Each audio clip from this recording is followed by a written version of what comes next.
సమీకరించుకుంటున్నాం. July 18న ₹1,00,000 వరకు ఒకటేసారి రుణం ఉన్న 11,34,000 రైతన్నలకు 6,035 కోట్ల రూపాయలు రుణమాఫీ మొత్తాన్ని వారి ఖాతాల్లో ఒకేసారి జమ చేశాం. 2 లక్షల రూపాయల వరకు రుణం ఉన్న మిగతా రైతులకు కూడా అతి త్వరలో రుణమాఫీ జరుగుతుంది. కాంగ్రెస్ మాట ఇస్తే శిలాశాసనమని రుణమాఫీ అమలుతో మరొక్కసారి రుజువైంది. ఈ రుణమాఫీతో తీవ్ర నిరాశలో ఉన్న రాష్ట్ర అన్నదాతల్లో భవిష్యత్తుపై తిరిగి ఆశలు చిగురించాయి. వారి సంబరాలు అంబరాన్ని అంటాయి. ఇక ముందు కూడా రైతు పక్షాన మా ప్రభుత్వం సదా అండగా ఉంటుంది. రైతు భరోసా గత ప్రభుత్వం అమలు చేసిన రైతు బంధు పథకం కింద 5 సంవత్సరాల్లో 80,440 కోట్ల రూపాయలు ఖర్చు చేసింది. దీనిలో అధిక శాతం లబ్ధి అనర్హులకి, సాగులో లేని భూమి యజమానులకి, రియల్ ఎస్టేట్ వ్యాపారులకి అందటం వల్ల నిధులు భారీగా దుర్వినియోగం అయ్యాయి. గత ప్రభుత్వం చేసిన ఈ నిర్వాహకం వల్ల ప్రభుత్వ సొమ్ము నిరుపయోగమైంది.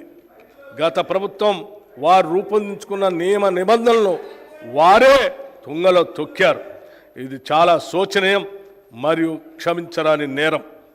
మా ప్రభుత్వం అర్హులైన రైతులకు మాత్రమే లబ్ధి చేకూరేలాగా రైతు బంధు పథకం స్థానే రైతు భరోసాను తీసుకొచ్చింది.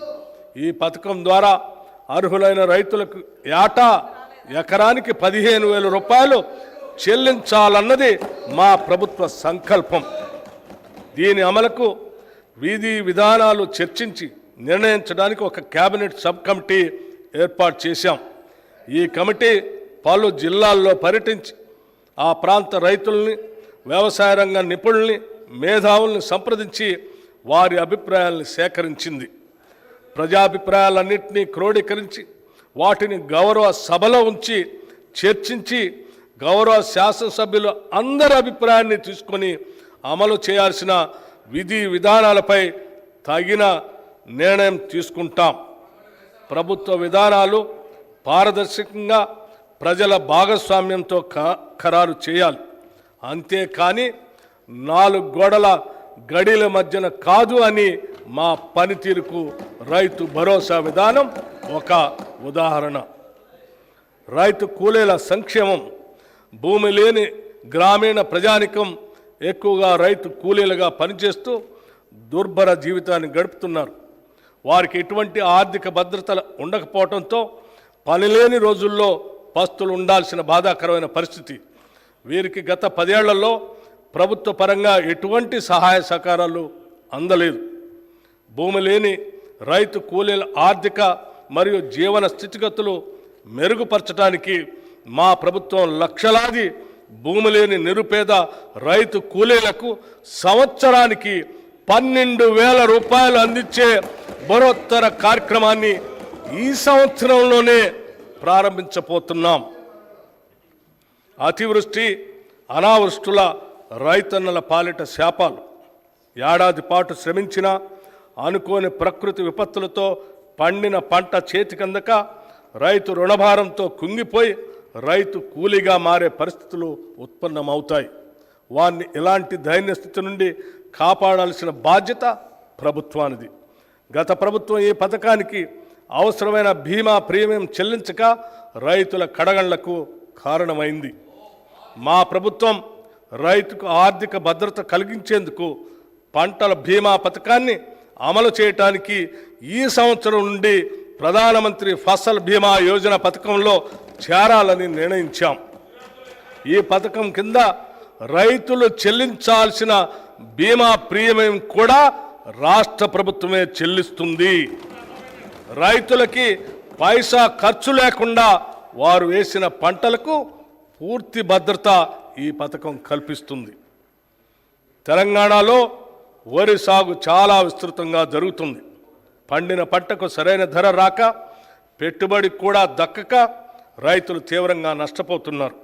రాష్ట్రంలో సన్న రకం వరి ధాన్యాల సాగును ప్రోత్సహించడానికి ప్రభుత్వం 33 రకాల వరి ధాన్యాలను గుర్తించి వాటిని పండించిన రైతుకు క్వింటాలకు 500 రూపాయల బోనస్ చెల్లించాలని నిర్ణయించాం.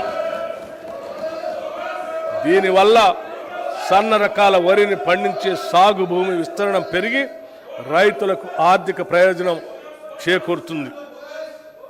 వ్యవసాయ రంగంలో వచ్చే ఆధునిక సాంకేతిక అభివృద్ధి రైతులకు అందితేనే వాటి వలన ఉపయోగం. టెక్నాలజీ మరియు రైతు మధ్య ఒక అనుసంధానం అవసరం.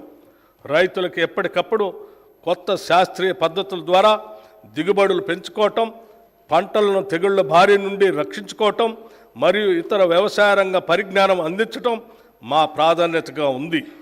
ఈ కార్యక్రమంలో భాగంగా ప్రొఫెసర్ జయశంకర్ తెలంగాణ రాష్ట్ర వ్యవసాయ విశ్వవిద్యాలయ శాస్త్రవేత్తల సహకారంతో వీడియో కాన్ఫరెన్సుల్ని నిర్వహిస్తున్నాం.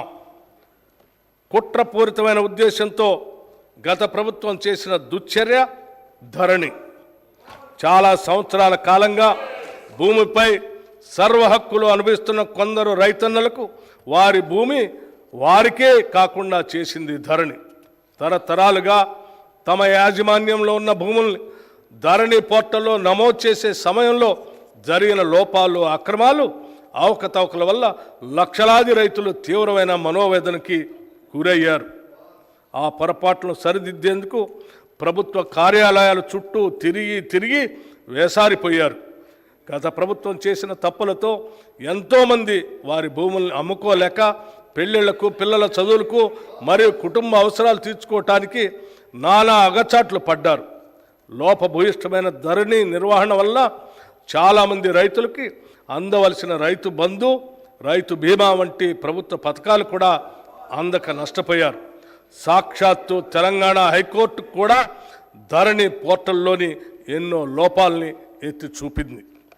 ప్రజలకు ఇచ్చిన హామీ మేరకు మా ప్రభుత్వం ఏర్పడిన తర్వాత జనవరి 2024లో ధరణి పోర్టల్ అమలు కారణంగా వచ్చిన సమస్యల్ని అధ్యయనం చేయడానికి ఒక కమిటీని నియమించింది.